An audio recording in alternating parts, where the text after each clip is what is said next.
আসসালামু আলাইকুম বন্ধুরা। এখন বাজে 6:30। মেয়ে স্কুলে চলে গেল। চলে যাওয়ার পরে আমি ঘরের বিছানাগুলো ঠিক করে নিলাম। চাদরটা ঠিক করে নিয়ে বিছানা ঝাঁটা দিয়ে ভালো করে একটু ঠিকঠাক করে নিলাম।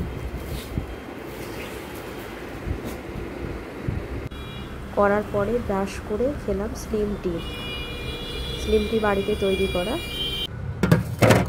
এরপর থালা বাসনগুলো যা সব ধুয়ে নিলাম।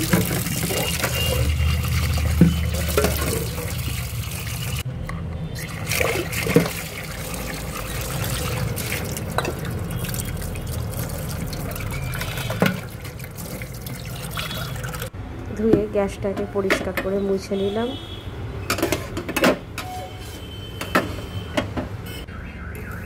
এরপর আশপাশে গ্যাসের চারিদিকেও ভালো করে পরিষ্কার করে নিলাম। পরিষ্কার না থাকলে সকালে কোনো কাজই ভালো লাগে না। এরপর ডাইনিং টেবিলটা আমি আগে মুছে নেব, কারণ সারাদিন যে রাস্তার ধুলো বালি পুরো পড়ে ভর্তি হয়ে যায়। আর আপনারা তো দেখেছেন আমার বাড়িটা একদমই রাস্তার ধারে, এই কারণে আমাকে প্রত্যেক দিনই ডাইনিং টেবিলটা পরিষ্কার করে মুছে নিতে হয়। এরপর ঘরটা ভালো করে ঝাঁট দিয়ে নেব, নিয়ে মুছে নেব।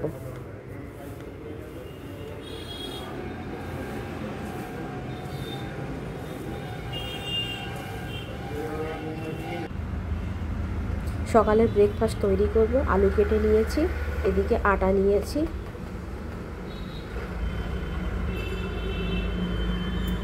আটায় লবণ দিলাম,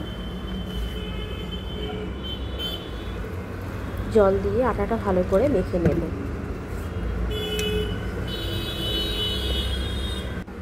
আটা মাখা হয়ে গেছে, এবার রুটি করে নেব।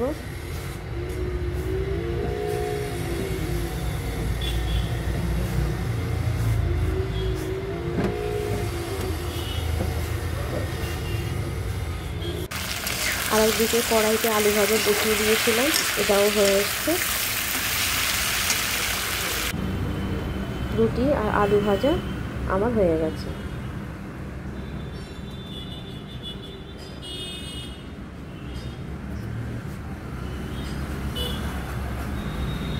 রুটি আলু ভাজা খেয়ে নেব, খেয়ে গোসল করে নেব।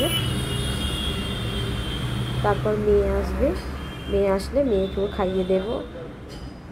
বরমশাই রুটি আলু ভাজা খেয়ে নিয়ে মেয়েকে আনতে গেছে স্কুলে।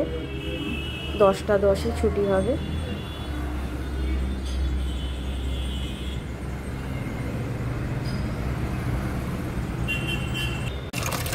মেয়ে স্কুল থেকে চলে এসছে। বরমশাই বিরিয়ানি চালার মাংসগুলো নিয়ে এসেছে, বলছে আজকে বিরিয়ানি হবে। মেয়েও বললো তাই মেয়েকে গোসল করিয়ে খাইয়ে আন্টি পড়াতে এসছে, ও পড়তে বসেছে, আমি রান্না শুরু করে দিয়েছি। মাংস আলু ভাত সব হয়ে গেছে। আমি এবারে সাজিয়ে নেব। প্রথমে হাঁড়িতে সিরিহি দিয়েছিলাম, দেওয়ার পরে ভাত দিয়েছি। ভাত দেওয়ার পরে আলু আর একটু মাংস দিয়ে দেব।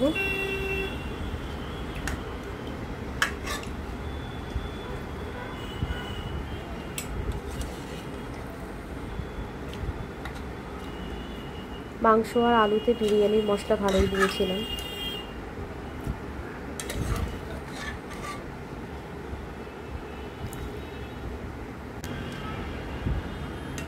মাংস আর আলুর উপরে বিরিয়ানির মশলা দিয়েছিলাম, দেওয়ার পরে এবারে ভাত দিয়ে দেব। ভাত আমি 50% করেছি, আর 50% ভাত বাকি আছে। গোলাপ জল দিয়ে দিলাম, কেওড়া জল দিয়ে দিলাম,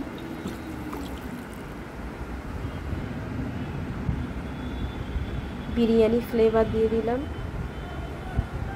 মিঠা আতর দিলাম,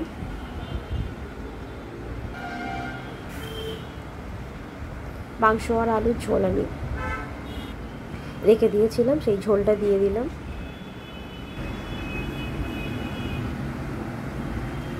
উপরে বিরিয়ানি মশলা আর বেরেস্তা দিয়েছিলাম, আবার ভাত দিয়ে দিলাম।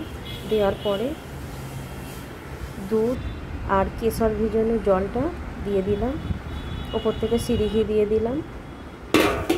দিয়ে এবার বিরিয়ানিটা চাপা দিয়ে 1 ঘন্টা দমে রেখে দিলাম।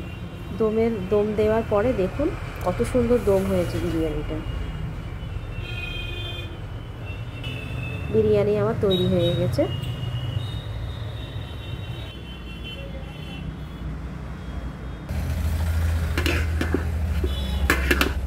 আপনাদের এবার তৈরি করে আমি দেখাবো। 1 ঘন্টা মতো দমে রাখার পরে মাংসটাও ভীষণই নরম হয়ে গেছে। দেখুন বিরিয়ানিটা কত সুন্দর হয়েছে। আমার ভিডিওগুলো যদি আপনাদের ভালো লাগে তাহলে অবশ্যই লাইক, কমেন্ট এবং শেয়ার করবেন। আর ফেসবুক পেজ থেকে দেখলে অবশ্যই আমার পেজটাকে ফলো করবেন। ভালো থাকবেন বন্ধুরা। আল্লাহ হাফিজ।